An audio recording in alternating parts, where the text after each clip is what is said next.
Hi, everyone. Welcome to this session of Digitizing Healthcare.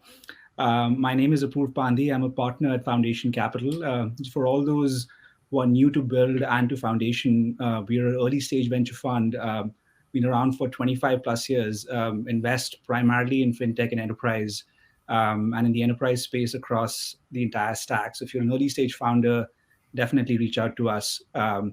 Just before we get into the discussion itself, a little bit about the format.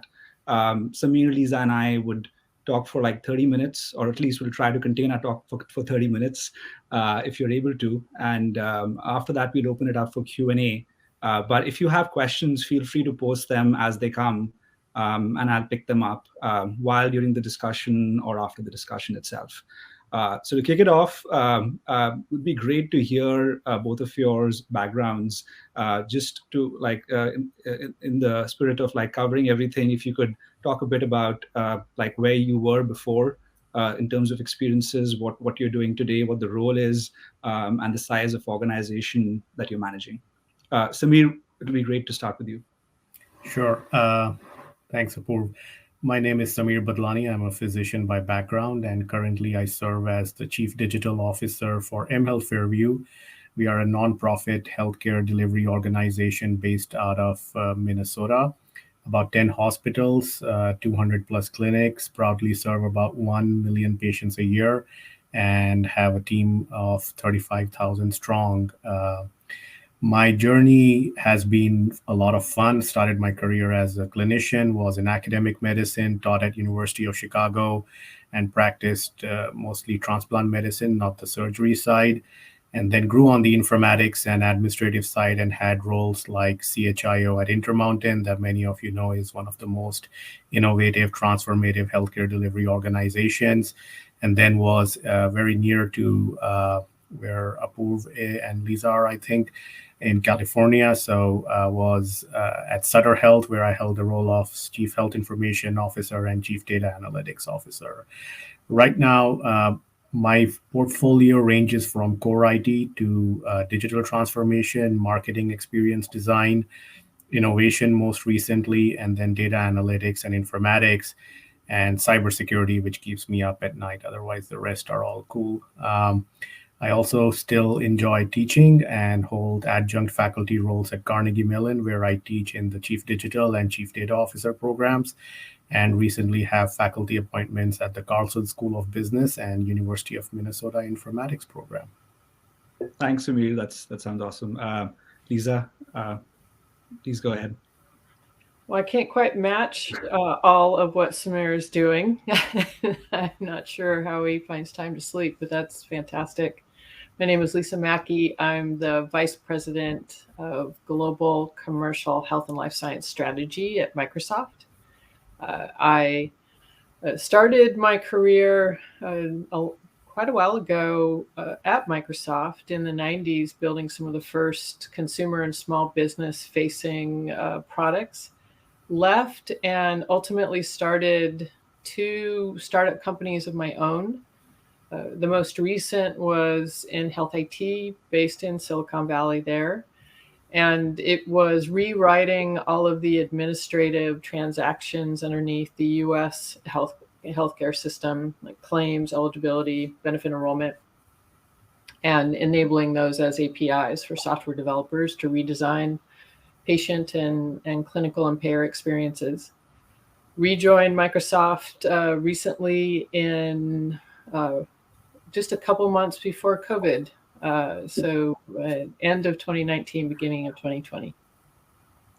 Yeah, you rejoined Microsoft in the midst of when everyone started talking about health transformation again, although it's been like a decade or more than that long endeavor.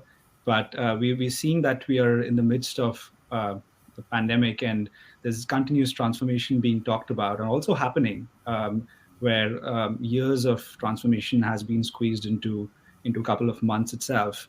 I think the great thing is that both of you come from such diverse backgrounds. Lisa, you've come from a startup background and like work with a big tech company with a healthcare focus. And Samir, you've worked across so many health systems and provider networks, and now are also advising startups.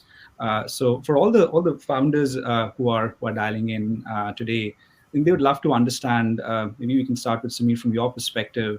Having been across so many health systems, like what are the one or two priorities that you have today, and how they shifted pre-pandemic and post-pandemic? Mhm.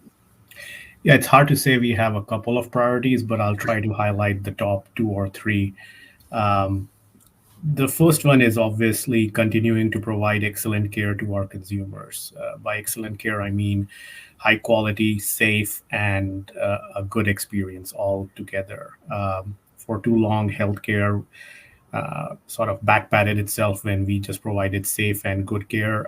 The experience was happenstance. That's definitely changed.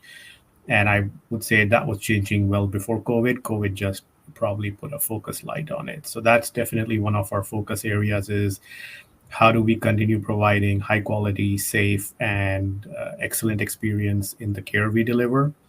But that is now being done in significant economic burden that healthcare organizations are bearing. What I don't think is apparent is because of the staffing shortage, because of a significant amount of care volume being diverted to COVID, most hospitals are running at a loss. Uh, if they're not running at a loss, they're running explicitly on fumes that no business would want to run at. So for us, the mission in what we do has become very real is how do we survive financially while still trying to stay in business and take care of all the patients we proudly take care of in our community. So I would say financial solvency becomes the second big pillar of what we are trying to do. The third is another pandemic, which is of racism. I'm from Minneapolis right now, and this is the place where the George Floyd murder happened. And one of the agonizing realization at scale was that this is not something that just happens in pockets and here and there. This is systemic. And my organization very proudly is doing a lot of things that I'm happy to get into the Q&A session is to, while we are fighting the good fight, providing the good care, how do we ensure that step by step we dismantle the systemic racism that has plagued our community and our companies? Awesome.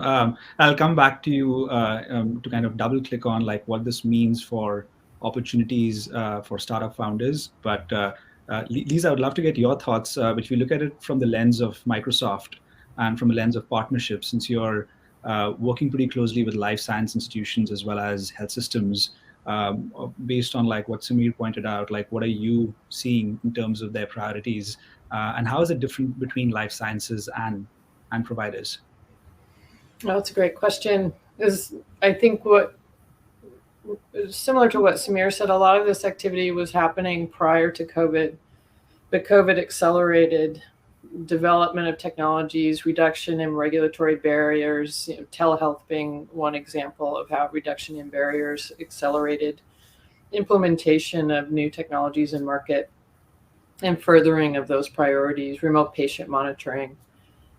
But if you look at it, how those different efforts connected across care delivery, economics, life science prior to COVID, and increasingly will in the future from our perspective, it's just looking at precision medicine.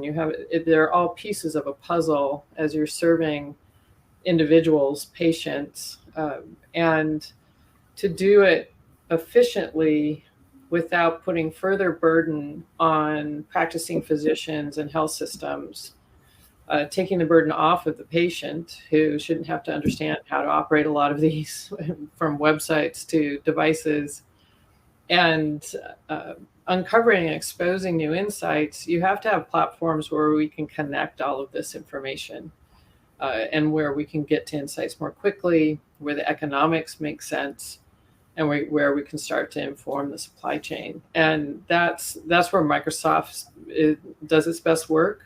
We aren't the experts in delivery. We aren't the experts in drug discovery. We're the experts in building the platforms to connect that together. So we don't necessarily see life science and care delivery having different priorities. Everyone's moving to virtual. They were before the pandemic. Now they're just moving faster. They're moving to invest in the ability to digitize more of their activities. They're seeking to reduce cost, and they're seeking to improve the patient and consumer experience. Everyone shares those priorities. I think now it's everyone is taking a step back and redefining the customer experience, whether it's a patient or consumer, as a virtual experience in ways that are even more immediate and that they didn't before. Awesome. These are great areas to start with. These are themes to start with. But if you and these are at the 30,000 feet level, if you just like double click into like some of these themes, and I think Samir, you mentioned like three areas. One was patient experience and care delivery. That's one part of it. Second is how to manage it from a financial perspective, and third is building the cultural experience within your community, so that like you are looking at everyone from an equal lens. On the first part of it, like if you were to put the hat of a startup founder, and over here startups, it's an interesting market, right, where it's not just health tech companies that are wanting to sell to health systems, but there are also like other innovative companies in the enterprise space that want to sell to healthcare, but for them healthcare is a black box. But you seeing like a lot of noise in the ecosystem.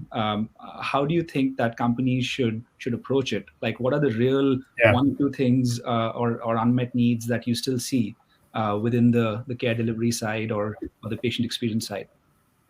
Yeah, I think I can speak about a lot of unmet needs, but maybe if I offer a little bit of a framework that might also help. Mm-hmm. The first guidance I would have, use the word innovation and transformation very sparingly. Almost everything these days is disruptive, innovative, and transformative.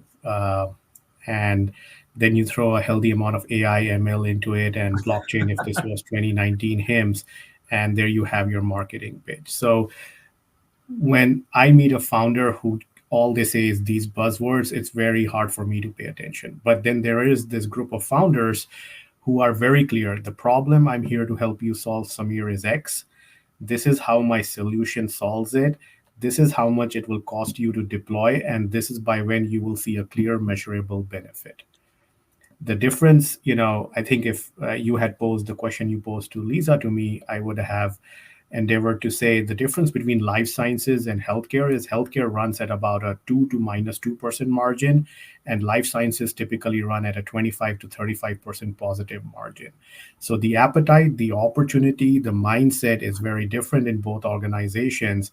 And that's a reality that founders who want to approach healthcare delivery have to be very conversant in. It comes across as very tone deaf to me when I hear people say, oh, nobody in healthcare wants to innovate. And you ask them, well, what is your innovation? It's as simple as putting an Apple product in a workflow instead of paper and calling it innovation. That was actually how it was being pushed through a few years ago. So my urge to people would be obsessed with the problem, not with the technical solution you have thought of as the first example of how you would solve it. So that's, in a nutshell, the approach that I would ask them to look at. The second thing in healthcare is there is a lot of waste in healthcare. And what I mean by that is if you take every $100 spent in the care that you receive as a patient, 25% profit is generated by pharmaceuticals or med devices. A significant amount of profit is generated by people who decide the pharmacy beneficiary space. There is technology companies that make a healthy profit, and then the hospitals are running on 2 to 3% margin, as I shared with you. So the cost of healthcare is being borne by healthcare organizations that are suffering multi-million-dollar deficits and patients who have very high deductibles. So often there are solutions that are just moving the needle on who gets to claim a piece of this $100, but there are very few solutions that actually say now healthcare will cost $98 instead of $100.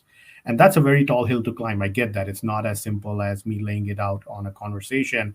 But the goal of any new innovation, transformation, or opportunity should be, how can I provide better care? And I gave examples of what that means by deploying less human and financial and technological resources. What can you replace in my stack that is needed? A very good example is there were a lot of articles about 10 years or maybe 5 years ago about how there are communication challenges in healthcare. Doctors and nurses don't talk to each other. And there was a flurry of solutions that were basically communication chat technologies being thrown out that have your doctor sign up on this and have all your nurses and patients sign up for this, and somehow magically the technology gap will get sorted. So that, I think, is a great example of misplaced understanding of what the real problem was. And the best way to do that is go experience healthcare, find an organization any size. That's the other thing. Often people would want to come to Sutter Health or University of Chicago or Intermountain and mHealth Fairview because these are flagship organizations. No, you don't need a flagship organization. You need any organization, any clinician that's willing to let you observe and understand what the problem is. So I really value founders and companies that are obsessed with the problem and not their first iteration of their solution. Awesome. Samir, I'll come back to you with what one or two problems could be for someone like Fairview or Sutter or Intermountain. But this is a great framework. Lisa, what do you think about this framework, and how do you approach it from Microsoft's point of view? Well, I'll tell you both from Microsoft's point of view and from a startup founder's point of view. Having sold into both health systems and payers, and I have to challenge Samir a little bit. It's not quite as easy as he says, but and having done it successfully, Microsoft would say again, we have to look for technical capabilities that will serve horizontally across the systems that have to connect, and acknowledging that they have different economics, but they might have similar needs and capabilities that we can unlock that allow them to achieve, whether it's economic efficiency, greater, more secure, compliant, remote patient monitoring, whether it's for a virtual trial or a clinical or chronic patient management. That's where we focus. As we're a technology company, at the end of the day, we're not a care delivery or life science company. But so from our perspective, we know those are the things that we do best. And we try to work closely with organizations like Samir's to understand, and partners that they're already working with who know a lot more about health and life science than we do, and know how to work behind the scenes and put these solutions in place. And so I switch hats and I say, that's a really important thing for you to understand as a startup founder, because there are a lot of really large organizations already working with Samir. Mm-hmm. And some of them have legacy ownership of highly valuable lines of revenue that they have no intention of allowing you to take from them, no matter what Samir says. And it's not necessarily Samir's decision to let you plug into or disintermediate their lines of revenue. So one of the first things you have to do is, whatever problem statement Samir hands to you, you have to understand who owns it today. How tightly do they own it, and how tightly are the current clinicians and nurses and operators in that organization invested in that solution? How much have they spent on it already? How much of the clinics around that health system are tied into that system and send referrals into that system, for example?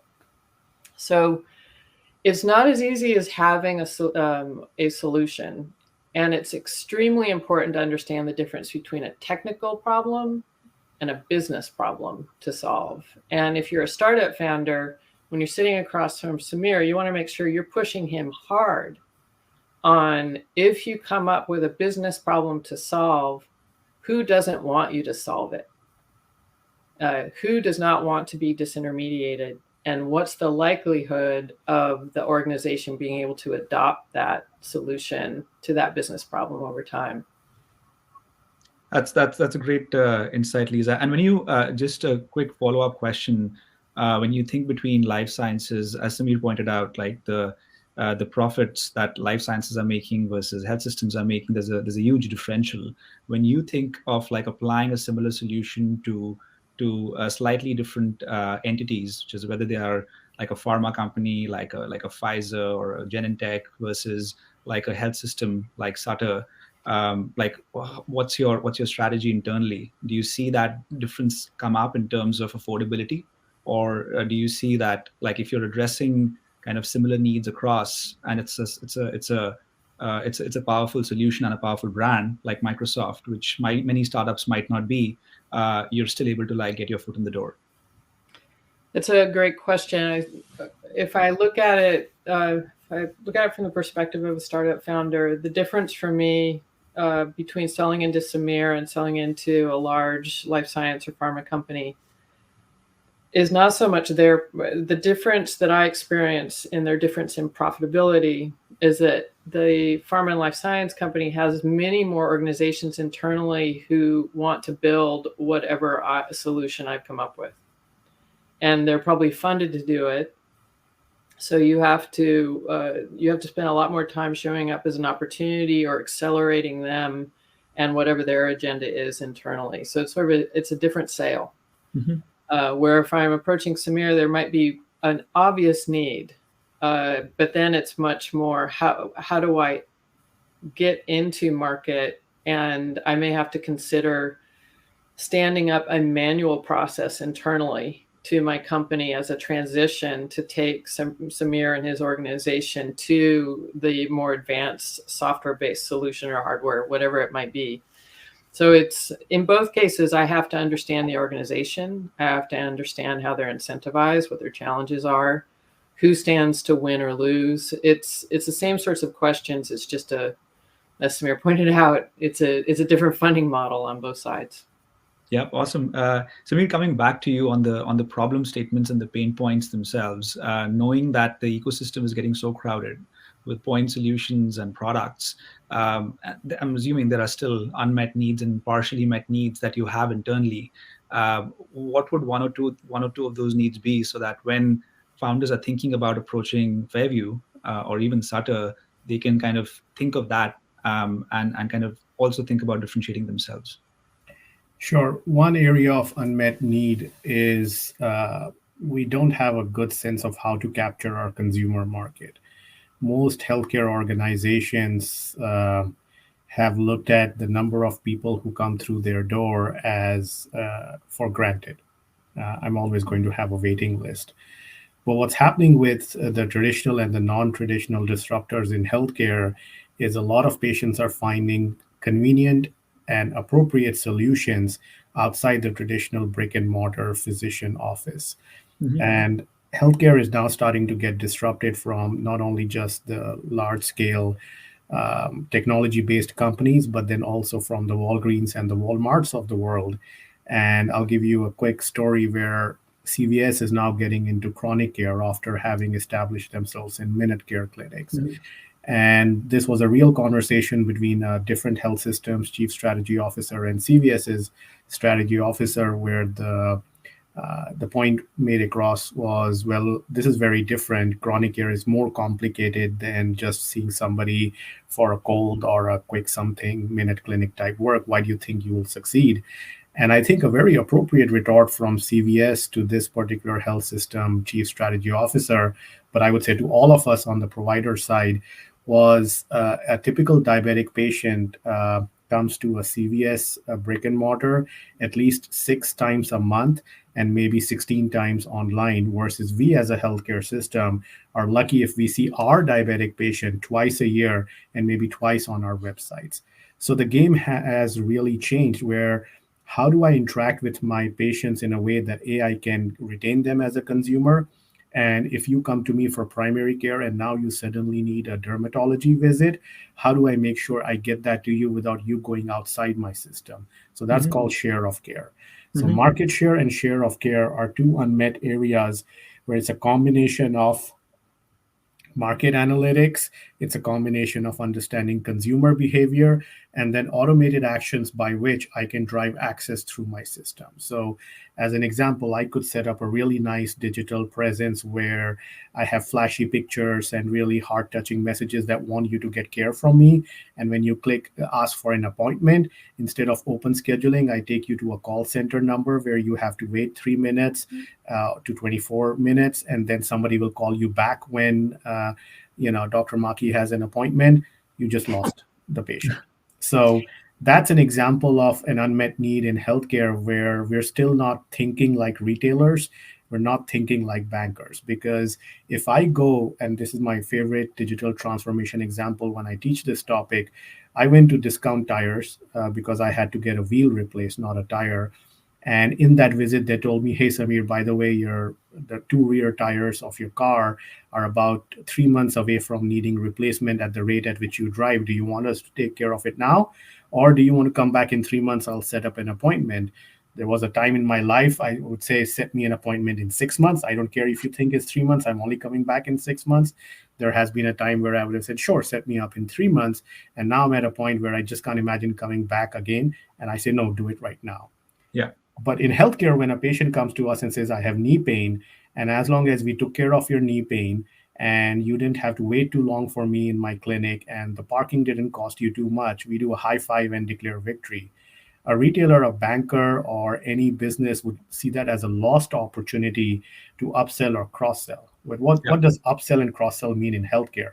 Here is closing more clinical and quality gaps so that when you come to my organization, you feel I take good care of what you came to me for, and I do take care of your wellness and any other needs you might have. So systems that can pull this together and help me orchestrate it in a way that does not require massive analytic building, massive, automation work, not bits and pieces of it, is definitely an unmet need. So Samir, and I'm sorry, I have a couple questions for you because so healthcare consumers don't behave like regular consumers. I'm sure you know, and unfortunately don't really care about closing gaps in care. They don't really want to go to see you. They don't necessarily experience that as a value. Mm-hmm. And there are a lot of tools out there that are currently being sold into health institutions that do meet that need, whether it's Microsoft Dynamics has it. We have health bots that do medical triage. We have Salesforce has a very nice product that that we either compete or host. We love to do both. So what we're seeing in other parts of the industry, like the payer industry, is instead of trying to get a consumer to care about something they may not care about until they're sick, they're looking at the entire value chain from the economics to the pharmacy to in-home care, buying up the largest in-home care organizations. They're looking at that value, as you're saying, like how to keep people within the network, rather than having it be a single organization and trying to incentivize patients to stay within that organization when maybe they don't consider it the same kind of value as a retail customer would. So what do you think about that? Yeah, I don't think we are saying different things. If I only provide good care when you show up to my clinic, I've lost you already. I have to be able to look at the need you have and preempt the needs that you may have and say, this one I can take care through a chatbot. This one I can take care through an e-visit, asynchronous on my EHR platform. This one requires a virtual visit, and only this one requires a face-to-face visit that I want to schedule around your convenience from a time and geographic capability. And in each of them, look for ways to delight our consumers with more complete care is what I'm trying to strive for here. Absolutely, many patients don't care about closing more clinical and quality gaps, except when it shows up in their high deductible plan, or except if they have, history of cancer and, a 6-month delay in doing a screening could be life-threatening. But to your point, every healthcare interaction has its value proposition as part of a larger lifetime value proposition of that customer. And healthcare has been so far very single-minded that care is delivered when you show up in front of me. and that's a self-defeating mindset. Would you say then that an area for startups to focus on that isn't already saturated by systems working behind the firewall in the physical location, the health system, the clinic, is the home? Because as your one way that you can maintain that relationship is with the individual in the home. Yeah, absolutely. We are working. I can't speak much because we're still in the early days of the NDA, but a company that's going to help us take care of physiological monitoring of our high-risk patient who have the typical metabolic syndrome. So think diabetes, high blood pressure, and hypertension, who then eventually end up having a lot of lifestyle issues and care cost and shortening of life. How do you meet them at their home where they want to listen to a conversation? Because I have recognized no matter how many times, I tell my patients in the clinic, you need to lose weight or you need to do something else. It only goes so far. Everybody quits smoking when they have a heart attack, and 6 months later, they start all back. So that's not because they're social deviants. There is something about the mind and the addiction and how people react to stress that needs to be taken care taking care of patients at the home level. So yes, definitely thinking about how you can make a dent in care being delivered at home and really focus on the wellness rather than just an acute episodic care. That's definitely. I say that too, just because it can often be misconstrued that problems like, why do claims take so long? I think, we need to automate claims. And I have to explain this at Microsoft a lot too. It's like, no, claims adjudication is working just as intended. We don't need to go in and try to automate that. But but I think there are opportunities, particularly at risk, and the exchange of data in home or at the point of care where it's not well covered. Incentives are aligned on all sides of that transaction where startup founders and new ideas can really contribute. So thank you for indulging my questions. Oh, absolutely. It's a great that was a great deep dive into that area. I think switching gears so that we're at the 30-minute mark. I didn't even realize that. Wish we could keep talking throughout the day. But switching gears a bit so that we cover an important topic, which is go to market. A lot of companies that are either health tech or other enterprise companies that are trying to sell to healthcare. Obviously, on the enterprise side, the sales cycles are long. On the healthcare side, they're even longer. What are some of the what is some advice that you would give to startup founders that they can shorten that cycle beyond defining the value prop? What are some insights that they can learn from? Maybe we can start with Samir, and I have a different variation of that question for Lisa. I thought you were going to go to Lisa on that question, but I would say if I had my wish, I would say spend a lot of time and money on design. I see a lot of well thought out ideas, but poorly designed products, not just by startups, by literally everybody, by us, by big companies as well, whether you are in tech or not. And the first chapter of good design thinking is empathy for the user. So we have made a lot of progress in consumer satisfaction in healthcare, not enough, but still a good start. And much of that has come at the cost of changing and disrupting in a negative way the work life of clinicians and caregivers and other people behind the scenes. So be very cognizant of what is the job to be done / unmet need, but how are you affecting the work life of the individuals that will have to participate in using your product. Need to have a very clear understanding of it with a lot of agile experimentation. And when you think of budgets at the system level, there are these central IT budgets. That is kind of one set of budgets that people are looking at, which is going to someone like you, CDO or the CIO. The second is specialty level discretionary budgets that people are also going to address the specialty wide need, and then landing and expanding from there. What's been your experience on both fronts? I would say it's different in every organization I've been. It's different every year in those organizations that I've been there. So I wouldn't worry about whose budget you're going to be able to get hold into. I would really focus on the value proposition and showing change, moving the needle in the problem you're trying to solve. Because if it is a clinical problem you're trying to solve, I assure you the clinical operating budget will make space for it. If it is, if they can't, then the IT folks will make space for it in its budget. But you have to understand and be able to demonstrate clear outcome value there. Got it. Super helpful. Lisa, you've been a startup founder before, and now from Microsoft's perspective, like, what's your assessment of go-to-market, and like how should companies approach that, and then have a follow-up to that. I agree with Samir. Spend a lot of time. In fact, I don't even care if you write a line of code before you figure out what it actually is the problem that you're trying to solve. Is it a business problem, or is it a business decision that the organization has to make, or is it an actual technical problem? Understand how the organization buys. That's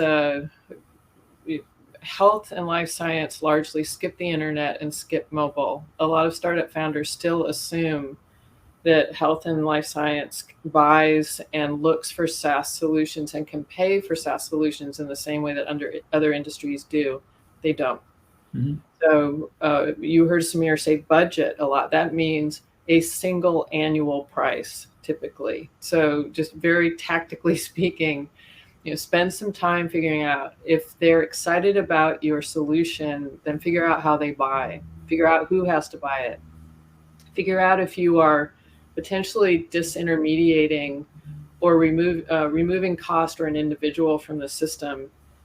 Consistently, we've heard from founders and startups that being budget neutral, releasing that individual so they can do something else, or absorbing that individual because you need it as a bridge to getting to the digital solution. Understand those complexities, because if you don't, you won't present a complete picture to the buyer and to the individual at that organization who wants to use you but can't figure out how to implement you in the organization. So I'd say those are, to Samir's point, it's like that's part of the design. That's almost as important to your success.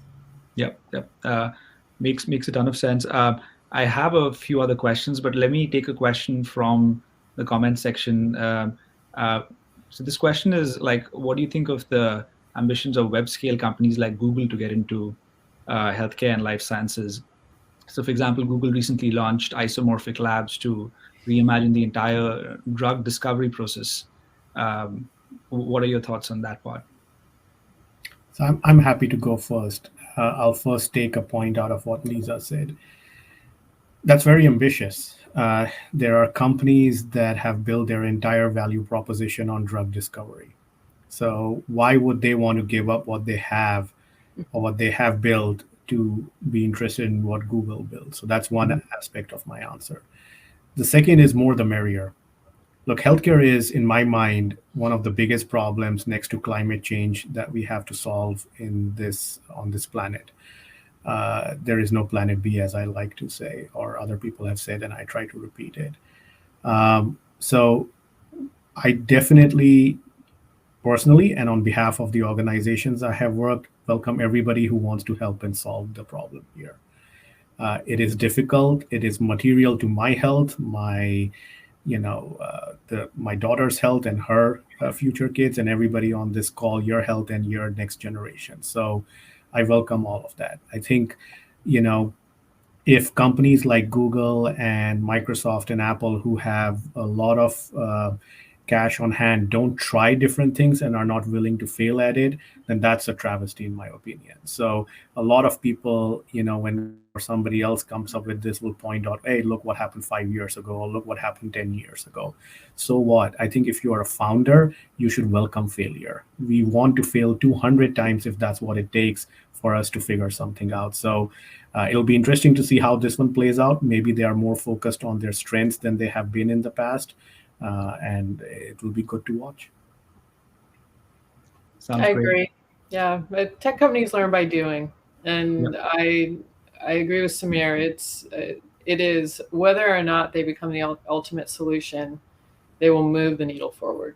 Yep, they at least get the market thinking, and there's more education in the Yes. market. Yes. A related question, and it's more from a startup point of view. And maybe it'll be helpful for startup founders to also hear from both Samir and Lisa about maybe pick a product, one product that you've enjoyed working with. If you could walk us through that journey, what's been kind of the best part of that and kind of the worst part of that, and what can startup founders learn from that, from a value prop perspective as well as a go-to-market perspective. Let's take the two axes of that. Um, Maybe we can start with Samir and Lisa. I'd love to hear your thoughts on this, but also from the perspective of if there's one company that Microsoft has partnered with that you really liked, and maybe we can take it from there.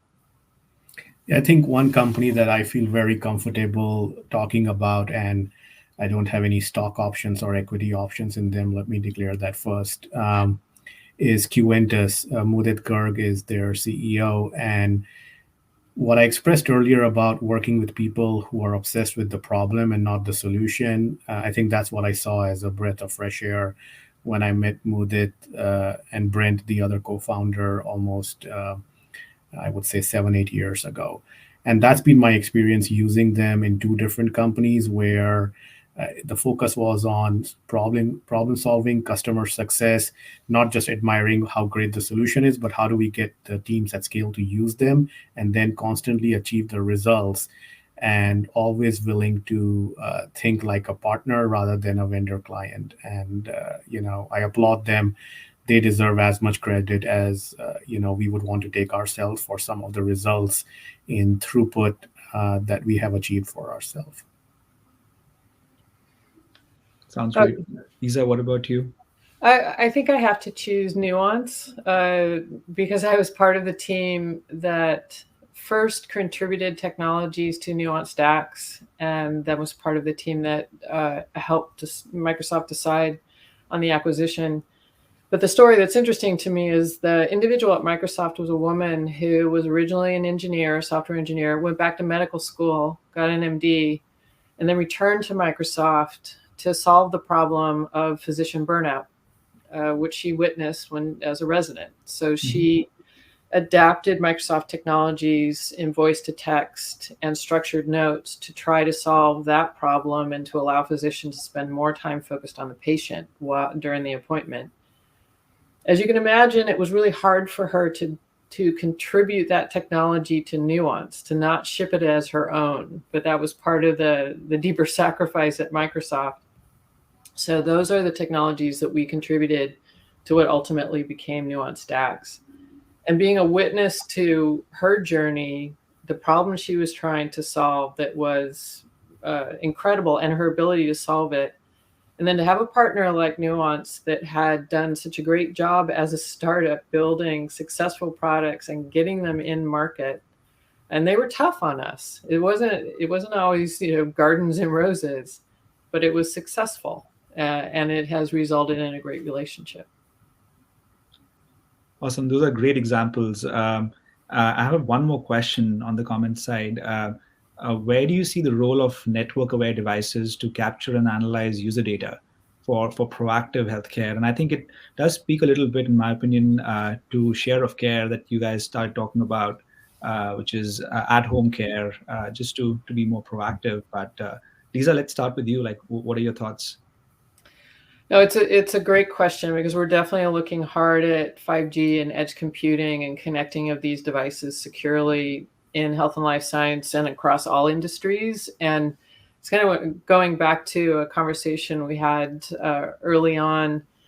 Our platform company or platform organizations, like the group that builds Teams, are seeing they got deep into virtual care and telehealth, and then saw those technologies being used by every industry to redefine the interaction.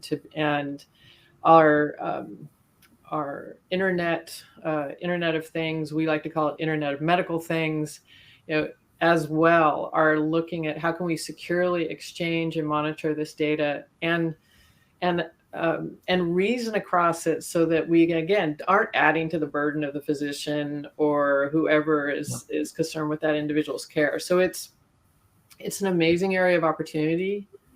It's, again, as a startup founder, I would say think hard about who else wants to get into that industry and who you're competing against. That is crowded. And a lot of big players want to own it, as well as the organizations who are monitoring that care. Samir, any thoughts on that point? Yeah, very similar to what Lisa said. Definitely an area of unmet need, hence tremendous opportunity. Very crowded. And my blunt response would be, show me your app makes a better difference than somebody else's app. Everybody comes with slick GUIs and the latest avatar on how to represent segmented portions of the population. Show me it makes a difference, or figure out how to show it makes a difference. And that is probably what I would say is the response to the previous question of how do you go from pilots to commercial use. One of my favorite one-liners is healthcare has more pilots than the airline industry, and that is true. The challenge there is often pilots are used as a way to get in the system, but not enough time has been spent understanding the budget process, the buyer process, and even declaring success or failure metrics really explicitly upfront. The other thing is this is a tricky one, not easy, but really think about when you want to do a free pilot, because you're almost reducing any skin in the game for the company that's participating.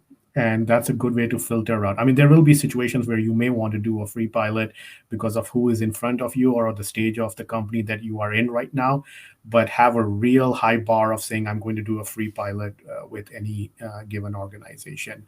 And recognize that even after a successful pilot, you may not transition to a good commercial outcome. So be very willing to walk away. I love, slides which talk about every organization a startup is having a conversation with and trying to give the sense that there is something actively happening there.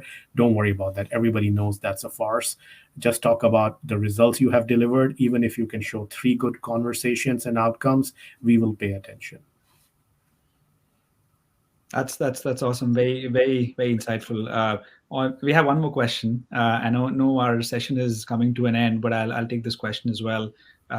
When you talked about getting care across different channels, do you think scaling care will become a challenge as well? Would you need to hire more nurses and doctors? Would that become a bottleneck in addressing that care? The number of doctors and nurses we have has already been a bottleneck for decades. It's becoming worse. So any solution that demands more manual labor by doctors and nurses is dead on arrival. I would not even touch that. So that's where AI, automation, labor arbitrage to nurses in Philippines, if you have to leverage, or as Augumedics, the latest IPO in this in our space, leverages doctors in Bangladesh and India. Whatever it is, you really have to understand if you're adding more work or your process requires more humans to do the work, it's a lost cause from day one. So really think about, as Lisa was pointing out earlier, in a spectrum of needs that people have from healthcare, what truly requires a human action from a clinically trained person. That is where the disruption in primary care is happening. People say we don't need a primary care doctor. I think that's misplaced. What you don't need is a primary care doctor for everything, and you want to preserve their decades worth of training and the human touch and the experience for places it really matters.